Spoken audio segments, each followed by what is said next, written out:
Welcome to the Lathisms podcast. I'm Evelyn Lamb.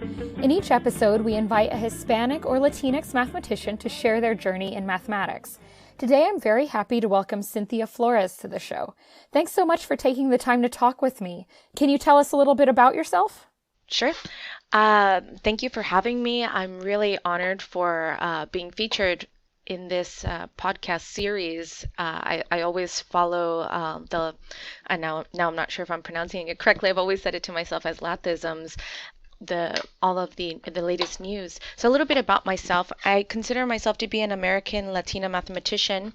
My parents migrated from El Salvador in the 80s, and I grew up in urban setting in Los Angeles in the Pico Union community. And since I was a very little girl, my family worked at the local swap meets every weekend. And it was in this setting that I was first validated as a mathematician. Looking back, I realize now that going to work with my parents every weekend at these outdoor swap meets and flea market-like settings, my parents assigned me the role of cashier from as early as being 8 years old.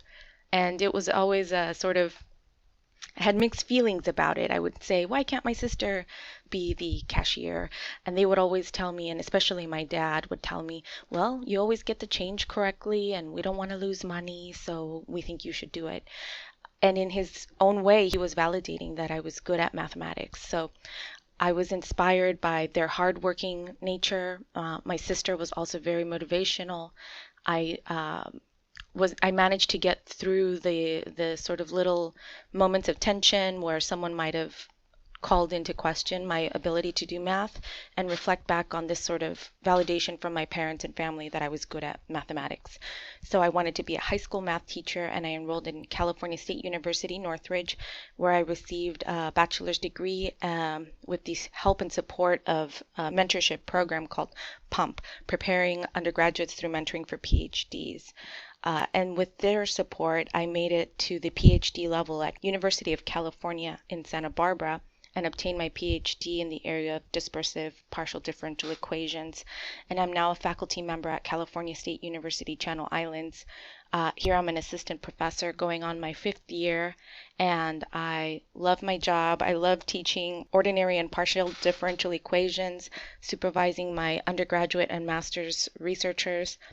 I continue to work in dispersive PDEs. I collaborate with community partners such as the Ventura County Public Health Division in our county, doing data science projects with students, and overall working towards my work-life balance. I have a husband and 2 kids, and I enjoy my line of work, so I'm really happy to be here. Did you also feel supported by teachers and people in education, both early on and later in college? I definitely felt supported early on. I was fortunate to be identified as a GATE student in early elementary. GATE is a gifted and talented education program offered through the public school system. And once you've been identified as belonging to this program, you do get extra support. You're introduced to mathematics concepts earlier than you would have. My middle school teachers were also very good at extending additional work that I found interesting. In retrospect, I was a really bright child, and I needed to be challenged in order to maintain my engagement with my education. And I think in elementary and middle school, I have really good memories of that happening. In high school, I started moving around a lot, and somehow, going through different high schools, I encountered people that didn't know my background or didn't know my abilities and made assumptions. And actually, the most difficult moments were in high school, where I would be confronted by my high school teachers. And in one occasion, actually, my high school teacher accused me of cheating because it was not possible that I was doing so well, according to this person. And this really upset me. And I remember getting into a confrontation with this teacher where I tried to defend myself and just ended up getting kicked out of his class. And because it was the middle of the school year, I couldn't find someone that could really be my advocate at that moment. And I didn't want to bring this to my parents' attention because I thought they're busy enough and I don't want to bother them. So I actually couldn't take 10th grade math. The teachers, their classes were full. The only class I could be in, that teacher didn't want me in his class. And the following year, I moved high schools again. And actually, that high school, there's one high school counselor from the school who asked me what's going on. Why didn't you take math? I told him I have to take math. I want to go to college. I want to have a better life. And I'm concerned that I didn't have this final semester of math. And he told me, here's what we're going to do. I'll enroll you in the next math class. I see, how you've been going through the rest of your education. You seem to be a strong student. And in order to make up that class so that you're still college bound, you should take it at a nearby community college. And we'll count it for high school credit. And that's what I did. I took college algebra at a nearby community college. My parents, they never knew that I was actually kicked out of that math class. I told them that the high school found that I should be in college already taking math. And that worked as a story to keep my parents sort of calm about my schooling. And I loved my community college algebra experience. It was just so different from the high school environment. And I'm really grateful to that counselor who found this solution, because I was starting to feel like I wasn't going to go to college anymore. And that was sort of scary, because I knew that my parents, my family, we all believed that this was a path to a stable life in the United States, sort of reaching an American dream. And I wanted to be a part of that. So I really enjoyed that I really appreciate that high school counselor who gave me this solution. In the university setting, I was just so supported. My parents taught me to be very positive. Any smaller comments that were made didn't hold me back. My parents taught me to see them in a positive light and try to capture what the helpful parts of the comment to keep moving forward. It sounds like especially that counselor really made a situation that could have led to you not persisting in math, turned it into something that was really positive in your life. Absolutely. I just can't thank him enough, because I was already feeling like I was, as a developing teenager, I was feeling like I was falling into stereotype, sort of delinquent, sort of not good at anything except maybe focus on looking a certain way. I was also a cheerleader in high school, so I had a lot of pressure to look a certain way. And the fact that I was, looking like I wasn't good at mathematics fit certain stereotypes. And as a teenager, you start to think, well, maybe there's a reason why there's stereotypes. But this person, this counselor, he just, in retrospect, he didn't prescribe to these stereotypes. And honestly, if it wasn't for him, like you say, I think I would have prescribed to these stereotypes, like, oh, there's a reason why they're there. But I'm really glad that I didn't. I had to take the bus, from where I lived to the nearby community college, but it was worth it. I felt independent. I felt confident. I got an A in the class. It just reaffirmed what my previous view of myself was, which was that I'm good at mathematics. Yeah. So how did you decide to do the math major and then go on the academic math career path? Because being good in math, of course, you have a lot of different options: engineering, physics, accounting, all of these different things. So what led you to the academic path? Well, interestingly, the high school experience led me to want to be a high school math teacher. I wanted to influence positive change in the public school system. And at this point in my life, I thought that this was the highest achievement I could have in my career. I wasn't aware really what an engineer was, nor an accountant, or any of those other careers. And now that I've had the opportunity to reflect on that, I'd only ever seen my parents, who worked hard in the swamp meets. My mom, actually, her aspiration was also to be a teacher. And the teachers from my public school were my role models, and I had a positive view of them for the most part. And then, of course, the medical doctors that I saw, and dental doctors that I saw. And I didn't see myself as someone who could be a practicing medical doctor. but I could see myself as a high school math teacher. And actually, in the university, through the PUMP program, my closest mentor is Maria Helena Noronha. She said, "Why don't you consider a career in academics? You're very strong in mathematics." And I told her, well, I thought the path to becoming a university professor would start with being a high school math teacher.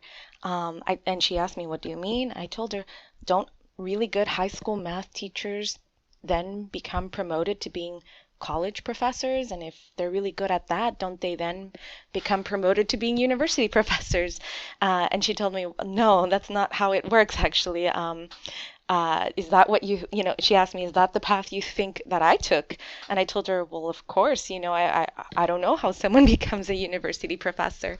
And I told her, actually, in your case, since I knew her title was doctor, I told her, I actually thought that you were a retired medical doctor. I had never heard of a philosophical doctorate. And I told her, I thought you were a retired medical doctor and I thought medical doctors must be the smartest people. So wouldn't you be qualified to be a university math professor if you chose to? And she kind of, smiled, and she told me, no, you've got a lot to learn about how things work, but you've got a lot of math talent, so we'll worry about all those things. And she encouraged me to pursue my master's degree in mathematics from California State University, Northridge. She told me it would be a stepping stone to succeeding in a PhD program, and she was right on with that advice. It really was the stepping stone that I needed to fill in all the gaps that I had during those 2 years in the master's program. I think I recovered and built a strong foundation in mathematics, filled in any gaps that might have been there just because, as an undergraduate, that you can't learn all of mathematics and be good at it at the same time. So that master's program really helped build a foundation that I needed to succeed in the PhD program. And in retrospect, I think I went through that PhD program with relative ease compared to some of my peers who didn't have that stepping stone experience. So Helena was a really influential person in me reaching this career goal, because I was set out to be a high school math teacher. So, moving on to your research, you mentioned that you work in differential equations. Can you tell us a little bit more about what that field is, what kind of problems you work on? Absolutely. So I consider myself to be a mathematical physicist, and my field of research interests really lie at the intersection of partial differential equations, harmonic analysis, and mathematical physics. And specifically in partial differential equations, I study dispersive partial differential equations, and lately I've been studying peridynamic partial differential equations. And these are different kinds of models for specifically I've been interested in wave propagation, and I've also studied a specific model called the Benjamin-Ono equation, which is particularly interesting for modeling long internal waves at the interface of two fluids, one of which should be of infinite depth. These are waves that might be introduced to the system due to like a magnetic field influences the medium, and a wave begins to propagate along the medium. And the Benjamin-Ono equation presents challenges due to the presence of a non-local and singular integral operator called the Hilbert transform. And this is sort of the link also to peridynamic equations, which are non-local equations. And so lately, I've been interested in the control and stability problems related to these kinds of equations.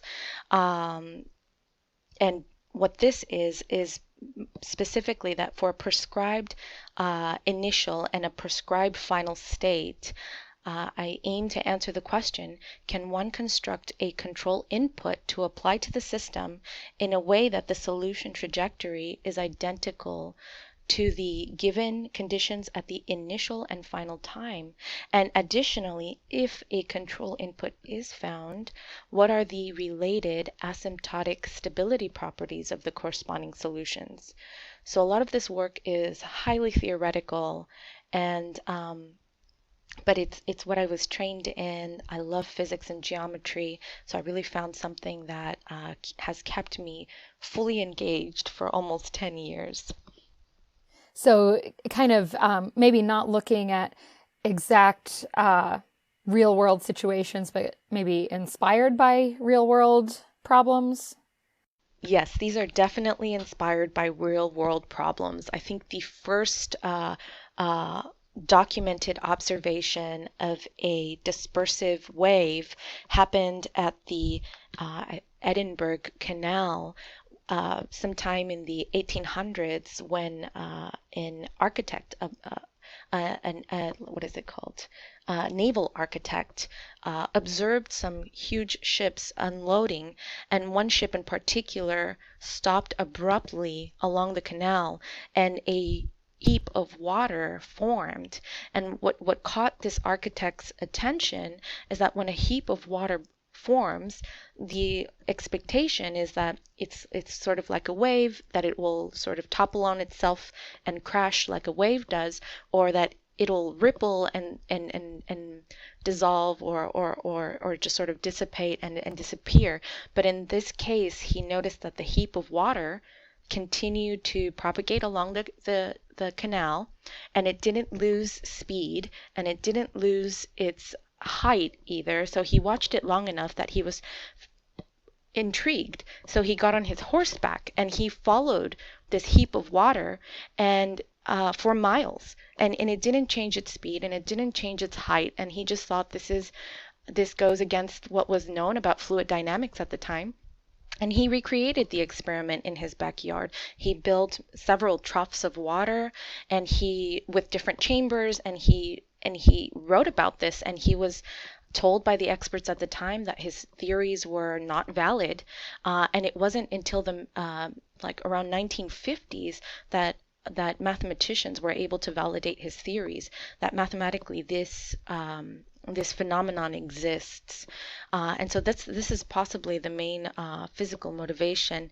Then the interest lies in how do we capture this phenomenon numerically so that computers can recreate the experiment as well, and then study this from a purely mathematics perspective, which is where along the spectrum I lie. So you're right. I don't have a lab with troughs of water where I can recreate this experiment, but from a purely mathematical, theoretical perspective, I have the opportunity to study. That is such a neat story. I know what I'm Googling the moment we get off. Well, thank you so much for joining me. It's been really a pleasure to talk with you, and I hope that we get to talk again sometime. Thank you so much, Evelyn, and this means a lot to me, and it's been such a pleasure. Thank you for listening to the Lathisms podcast. It's produced by me, Evelyn Lamb, and made possible by a Tensor Summa grant from the Mathematical Association of America. Our music is Volvere by La Floresta. Lathisms is an initiative to celebrate the accomplishments of Hispanic and Latinx mathematicians. It was founded in 2016 by Alexander Diaz-Lopez, Pamela Harris, Alicia Prieto Langarica, and Gabriel Sosa. You can find more information about the project at lathisms.org. That's LATHISMS.org. Join us next time to hear from another inspiring mathematician.